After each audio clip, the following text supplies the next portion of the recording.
वाल्मिक कराड दिल्लीत जाऊन अमित शहा यांना भेटला होता. अंजली दमानिया यांचा मोठा गौप्यस्फोट. मस्साजोगचे सरपंच संतोष देशमुख हत्या प्रकरणात चर्चेत आलेला वाल्मिक कराड SITच्या कस्टडीत आहे. त्याला 22 जानेवारीपर्यंत कस्टडी मिळाली आहे.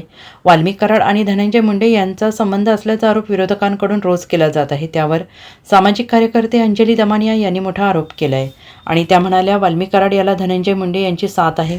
धनंजय मुंडे यांना अजित पवार यांची साथ आहे. ते लॉबिंग करून आधी छगन भुजबळ, प्रफुल्ल पटेल यांना भेटतात, त्यानंतर दिल्लीला जातात. दिल्लीत अमित शहा यांची अजित पवार भेट घेतात, ते कोणासाठी, असा सवाल अंजली दमानिया यांनी उपस्थित केला आहे.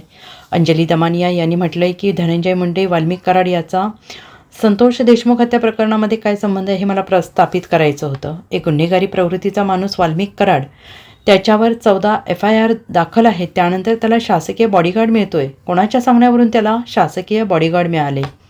वाल्मिक कराड याला लाडकी बहीण योजनेचे परळीच्या अध्यक्षस्थानी बनवले गेले, ते आपोआपच झाले का? धनंजय मुंडे यांच्या शिफारशीमुळे गुन्हेगार वाल्मिक कराड लाडकी बहीण योजनेचा अध्यक्ष होतो आणि त्यासाठी त्याचा राजीनामा घ्यावा, असं दमानिया यांनी म्हटलेलं आहे. Bureau report, SBN Marathi, Beed.